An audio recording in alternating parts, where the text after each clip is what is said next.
All right, folks, it is time to talk about the Gemini new moon that is going to be occurring tomorrow, June the 6th, in the early hours for moi here in Los Angeles at 5:38 a.m. Pacific time. Might even be something like 5:36 a.m. Irrespective, somewhere shortly after 5:35 a.m. I've got here as 5:38. Somewhere else when I was looking up the chart, it was like 5:36. Thank you to the person who said, take it easy and take it. So I warned you that I might take the day off yesterday, but this video has to be done because there's a new moon coming up. And a lot of the content here has been covered in previous videos. We've been coming up to it. The new moon in Gemini is conjunct Venus and square Saturn. I've already done videos for the Sun-Venus conjunction. That was the last one I did. That video seems to have been quite more appreciated than I thought it would. You know, when you put out content, certain things seem relatively benign, and you don't think they'll generate a lot of attention. I feel like I'm lopsided, so forgive me. But that video, the Sun-Venus conjunction video, seems to have resonated and generated interest. Wonderful. I did the weekly overview before that, which, if you want to get a sense or an understanding of where we are at this week, is the one to look at. And prior to that, I have done videos on transits through Gemini and appropriate aspects related to those transits. But also I've done a video on Jupiter's transit through Gemini from May 25th of this year to June of next year. So all of those are connected to, in some way, shape, or form, this new moon in Gemini video. But it is worth it to do a new moon in Gemini video simply because we're talking about the energies that take us from June the 6th to July the 5th, related to the sign of Gemini, but not only, because outside of the fact that the primary aspects related to this new moon are that it is conjunct Venus and square Saturn, the other aspect that is encoded into this new moon is Mars squaring Pluto. Mars in Taurus squaring Pluto in Aquarius, and that square is exact on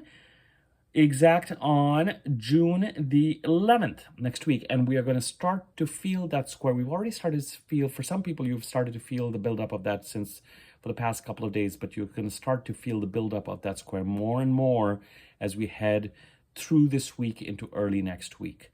So let's start to break down these energies. The ruler and the dispositor of this new moon is the same. Mercury is in his own sign of Gemini. So it's nice, once again, to have a ruler and a dispositor of a new moon that is not Neptune and not Saturn. For a while, we were dealing with that, with Saturn being in Pisces and ruling Capricorn and Aquarius. And anyway, the Taurus new moon about a month ago on May the 7th had Venus as the ruler and the dispositor, because Venus was in her own sign of Taurus. Right now we've got Mercury in his own sign of Gemini, and when it comes to the moon and the sun, they're going to be in their own signs for the next few new moons, which is kind of nice. The moon, of course, rules Cancer. That's going to be the new moon on July the 5th.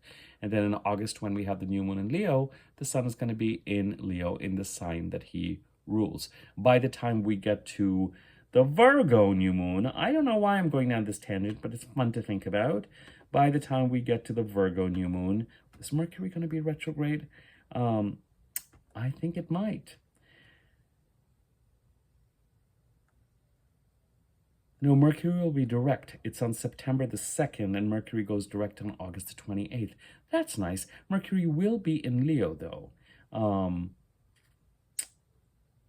And the sun is going to be in Virgo. So Mercury and the sun are going to be in mutual reception for the Virgo new moon.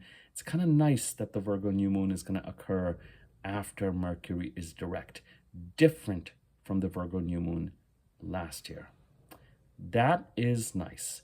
Okay, we're getting ahead of ourselves into September all of a sudden. Not quite sure why, but I hope that was an interesting and fun little tidbit for you. As we discuss the new moon, so the fact that the chart, the new moon and the chart is ruled by Mercury and disposited by Mercury, in very simple terms, we can expect the next 4 weeks to be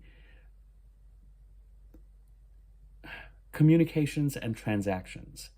And to some extent, things like commuting and short distance travel and technology and social media may play those roles. But really, with Mercury, we're talking, and of course, we have things like siblings and relatives that are Mercury related, but we're talking communications, emails, phone calls, meeting with people, chatter, transactions, sales,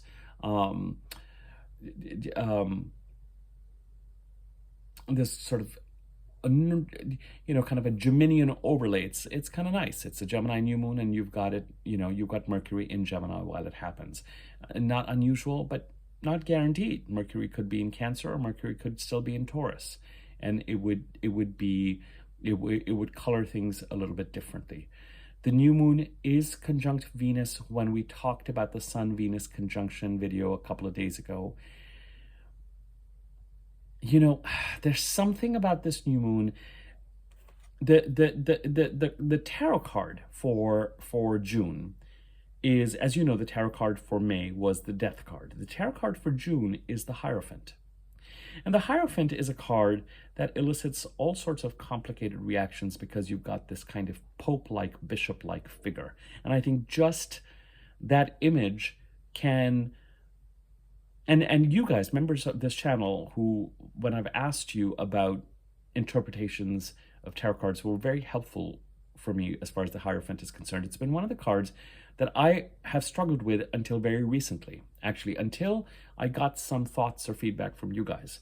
If you're interested, I would love to hear your views on the Justice and the Judgment card, especially the Judgment card. Those two cards puzzle me as well. Justice seems more straightforward, but not all of us, but Judgment especially. So those of you who are inclined to kind of talk about tarot cards know that your comments are appreciated and are valuable.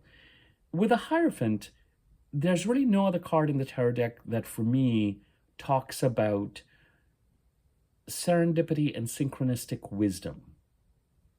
Now, this does not have to come through officially religious means, and it does not have to come through a church or a temple or a mosque or whatever. It does not have to be conventional.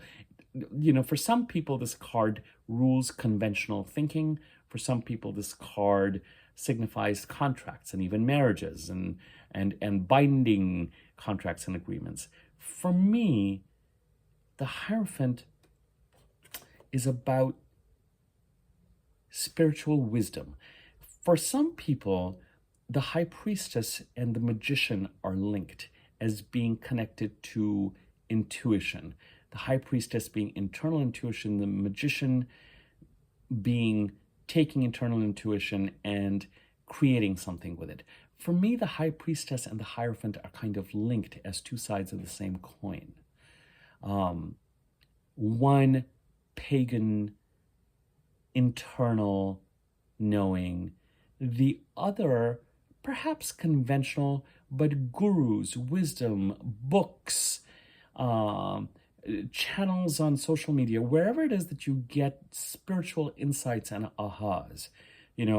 Even walking down the street and running into a bookstore and finding that book or finding that station, or whatever that is, that to me is very much Hierophant energy. So there's something about, and you might be going, where is he going with this? I'll tell you in a second. There's something about June then that might, for those of us who follow this kind of stuff, mean that we need to rely on a higher selves to guide us through June. As you know, I have been talking about the fact that May, June, and July are forward-moving months, likely in the direction that we set in our hearts in May, June, July, even into August of 2023. And we may have been blocked from moving forward for about 6 months since then, but since the middle of February, but especially the end of April, it's all systems go. May, as I've described it, has been like walking on the diving board. June, particularly after tomorrow's new moon, has a sense of jumping off and committing. Some of this commitment is being done as an act of faith because not everything that needs to manifest to make us feel secure about the path that we're walking towards has manifested. Remember that the Aries eclipse cycle takes us through the middle of next year. And we have an eclipse of release that is going to be active from October 2nd to December 2nd of this year. And we have a bunch of retrogrades, first Mercury, then Mars, then Mercury and Venus. By the time we're spat through the other end of it, by the middle of April of 2025. And it's likely not going to be till the week before and after May the 29th that we're going to really get a sense of what, excuse me, really feeling like we've come through this kind of birth canal, for lack of a better word, that we started to enter and aspire towards and felt a sense of pull and calling towards related to the Aries part of our chart in late April, May, June, July, and August of last year, 2023. Now, there's a link up depending on where these signs sit in your chart and the houses that they occupy. There may be, this certainly seems to me to be a link up between moving forward in a certain direction between the Aries and Taurus parts of our chart, with Jupiter till May the 25th of this year, since May of 2023, going over the Taurus part of the chart, conjuncting the North Node and conjuncting Uranus. Again, very forward pulling energies. With the Gemini part of the chart, some of our attention is brought back to the part of the chart that is the most stressful part of the chart, but there's room for stability within it. And that has to do with the Pisces part of the chart. And that's because, as I've explained in the last few videos, as the planets transit through Gemini, they're going to square Saturn and they're going to square Neptune. And the squares to Saturn are going to be felt more and more now over the next few days. And the new moon, of course, is square Saturn. The fact that the new moon is square Venus and that all of them are squaring Saturn, the sun, the moon, and Venus, quite simply boils down to the fact that there may be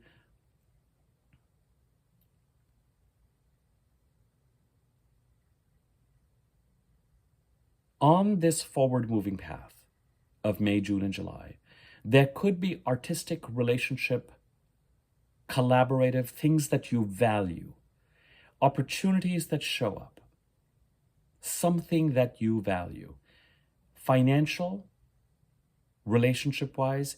It could be nascent. It could be because Venus is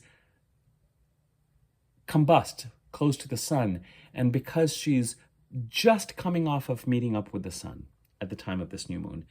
It could be that rather than feeling like some huge, big flowering thing, it is actually a kind of an invitation, a seed, a lucky break of some sort that may not be completely fully formed. And again, relationships and finances may very much be at the core of it. There's also, depending on where the sign of Gemini sits in your chart, there could be relationships and actions and activities, and even the opportunity that or the activity that is generated by this new moon in Gemini could provide a solution or a direction using which you can stabilize and support Saturn trying to stabilize the Pisces part of the chart, where there's been a crisis brewing since 2012 but may have peaked in 2016 and 17. And Saturn, since March of 2023, has been like, if you want to move forward or in a spiritual or an artistic direction, the Pisces part of the chart, let's make a plan, let's concretize this, let's get moving, let's aspire, let's think in terms of success. Let's not be dilettantish about this. Let's be professionals about this and make this happen. Very Saturnian. Or it could be that if there have been themes of loss and deception and cloudiness, Saturn comes in and says, here's what's really going on. Here are the lessons you need to learn. Here are the responsible actions you need to take in order to stabilize this part of the chart. And something in the Gemini part of the chart, especially with the Sun-Venus conjunction and a determination of which relationships remain, which relationships are released, which seeds you're going to water and invest in, desires, things that you value, and what you're going to let go of. What I just said is in direct relationship to the Sun-Venus conjunction video I did just before this 2 days ago. Okay, so if you want to expand on this, do it there. I don't want to repeat myself here. But in addition, there could be a person, a relationship, an opportunity, as I said, a lucky break that might jump in, that needs to be utilized and harnessed. I hate using that word because it feels like you're using somebody, but a partnership, a friendship, a relationship, a professional, that maybe you may need to lean into that to help stabilize the Pisces part of the chart. There are two things going on here. One is an opportunity, a manifestation, a culmination, might even be a seed. And remember, the Sun came into Gemini on May the 20th. On May the 23rd, Venus came into Gemini. On May the 25th, Jupiter came into Gemini. On June the 3rd, Mercury came into Gemini. So at the time of the new moon on June the 6th, we've got the Sun, Jupiter, Venus, Mercury. And what is really relevant to the new moon is that we have the Sun, Venus, and Mercury. Whatever opportunities Venus is trying to birth, whatever communications Mercury is just recently trying to, whatever kind of solar viewing assessment of the Gemini part of the chart on an annual basis the Sun has been doing. We need the new moon always to kind of light the match and put us into action and lead us towards manifesting something in the Gemini part of the chart through July the 5th. Now, Mercury and Venus leave Gemini and move into Cancer on June the 17th. The Sun moves into Cancer on June the 20th. So relatively shortly, in 15 days, 3 of these planets are going to move out of Gemini. But the new moon month takes us through July the 5th.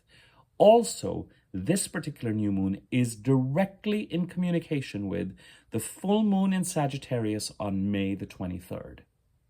So whatever it is that you were doing or involved in as you headed towards May the 23rd, you get to build on, sort out, manage if it was full moony in a challenging way, capitalize on if it was full moony in a visibility way, an acceleration of energy, an intensification of energy, a limelight energy, an emotional spilling over energy. Whatever was going on around May the 23rd has its partnership with this June the 6th new moon in Gemini. So the two things that I said related to this new moon is that there may be some sort of culmination, manifestation, invitation, relationship that is built on, that is part of this narrative of forward movement in May, June, and July. And therefore it could be linked to the forward movement and the aspirational quality, not only in the Taurus part of the charts, but especially the Aries part of the chart and the eclipses. Because as the planets that enter Gemini transit Gemini, they're not only trine the South Node, and just heading towards this new moon last week, we had the Sun and Venus trining the South Node. At the end of this week, we have Mercury trining the South Node. And remember, I've told you this, 2 months after our solar eclipse, June the 8th, the week before, week after, for some reason,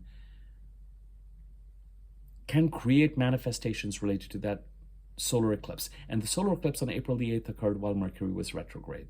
And so for those of us who have Mercury direct in our birth charts, whatever that solar eclipse is trying to create, we might see evidence of that the week before and after June the 8th. So because there's a conjunction with Venus, there could be finally a sort of a manifestation through this forward move that propels us into action. And the square with Saturn and Mars squaring Pluto might mean that the next 4 weeks are weeks of commitment. They're weeks of diving off the board. May, and I told you this about May, I was like, enjoy May, because May was all about the trines. And even coming into this new moon, we've had the Sun trine Pluto, and Mercury trine Pluto, and Venus trine Pluto, and Jupiter trine Pluto. Now we're into squares. Action needed by the faster moving planets to help the slower moving planets do their job. Action, pursuit of goals, defending of boundaries, needed in the Taurus part of the chart. We're going to feel this more and more to help Pluto create its transformation in the Aquarius part of the chart. And we may have felt this Pluto Aquarius energy building since January 2020, and especially active between January and February 2020. Those of you who watch my videos know some of this stuff because we talk about it. So we've got Mars, and there could be an element of conflict or competition. There could very much be an element of things that you know you need. With Mars, it is time for action. Mars is going to come into Gemini on... Mars is getting further and further away from the personal planets. Mars is going to come into Gemini on July the 20th and is going to be in Gemini till September the 4th.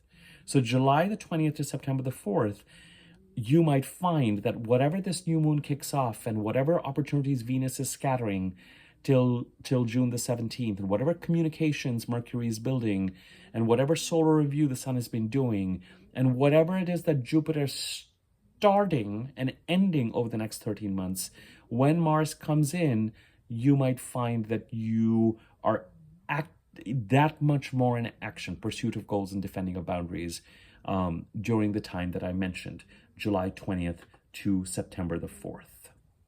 Yeah. Until July 20th, Mars is in Taurus. So when I talk about May, June, and July being action-oriented times, June now, starting June the 6th, is going to feel less relaxing and less relaxed. Because you've got the new moon itself and Mars itself engaged in two squares with slower moving planets. Pluto requiring transformation and working on transformation in the Aquarius and Capricorn parts of the chart. The Capricorn transformation will be done by November of this year.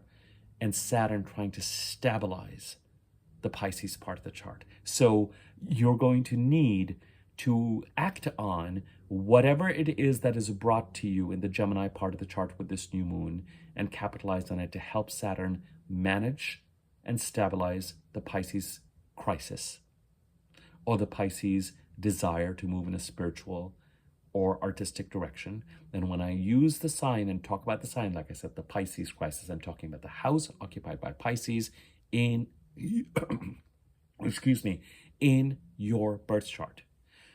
Whatever your rising sign is goes in the first house, and all subsequent signs go in following houses. If you are Gemini rising, Gemini first house, Cancer second, Leo third, Virgo fourth, Libra fifth, so on. If you are Pisces rising, Pisces first, Aries second, Taurus third, so on. I said two things about this new moon. Number one, the conjunction with Venus, moving forward, diving off in the direction related to the eclipses, and May, June, and July being forward-moving months, and June requiring greater commitment, greater engagement, and you might feel tired right now as you hear this, particularly prior to the new moon while the moon is dark. But let the new moon happen, and the energy over the next few days will start to come in. And again, it's going to be opportunity and necessity that will force you, even seemingly, into more frantic action, because these squares demand action. Squares are responsible for greater manifestation than trines. So you might find that this commitment and the relative ease and serendipity of May gives way to, I can no longer rely on luck. I want to make something happen. I've got to make something happen. I'm moving in a certain direction. It requires commitment. I am jumping off the diving board. even though I'm going based on faith and a direction that I'm being called to move into, symbolized by the North Node in Aries eclipses, moving in the Aries part of the chart, the house occupied by Aries and what it stands for, and releasing in the Libra part of the chart.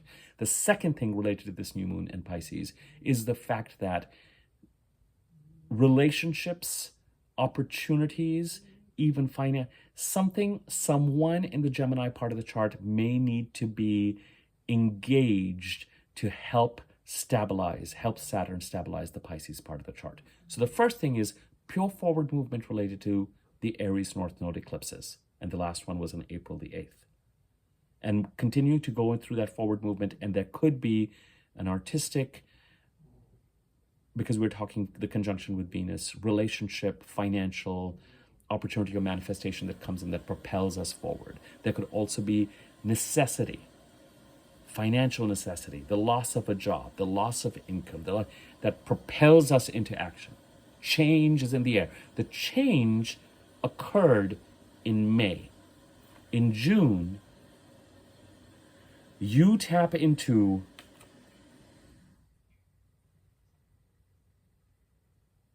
as much wisdom as you possibly can.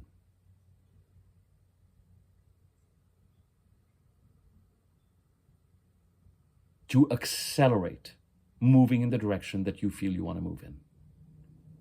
That's the commitment that it's going to take. And with the Sun having conjuncted Venus recently, and again, this is where that Sun-Venus video becomes important for you to think about where the Sun-Venus conjunction sits since the last Venus retrograde Sun conjunction in the middle of 2023 and the 4 years ago Venus retrograde Sun conjunction in 2020, where the Sun and who's in, who's out, what you continue to invest in, because some of that is going to be very relevant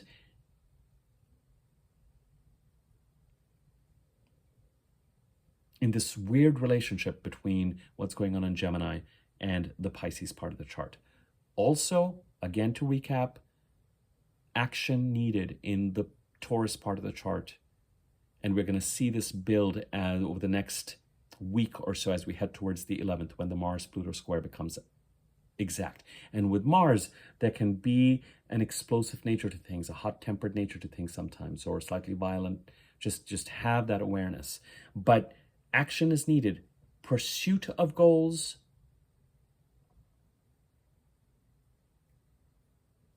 defending of boundaries if there's competitiveness or someone, always assertion, not aggression. So action needed in the Gemini part of the chart, the Taurus part of the chart. Some of this action may be related.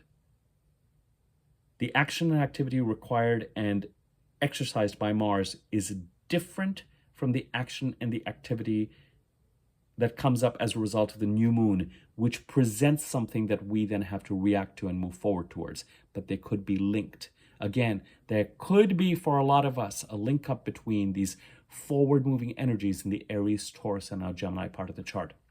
But some of the energies and the resources available to us in the Gemini part of the chart help stabilize the Pisces part of our chart. I am going to leave it at this. Commit, dive off the diving board after tomorrow, whatever that means to you, in a constructive way, in a way that you want to move forward. And keep an eye on those things that are causing a certain amount of stress or concerns, finances, relationships, because those help point us in the right direction with regard to what is needed to be done. It's still this churn between the opportunity and the necessity. If you found this video useful, feel free to tell your friends, other people about this channel, subscribe to my YouTube channel. If you want me to look at your birth chart and do a reading for you, my email address is in the description box below. You can email me there. Next to the subscribe button is a bell icon. If you hover over that, there's a wiggly bell on top. Click on that. You'll be notified when I do new videos. There's a thanks button now available. You can use that to contribute to the channel. And I will be back in touch. Happy new moon. Chatter, chatter, chatter. Connect, connect, connect. Communicate, transact in Gemini.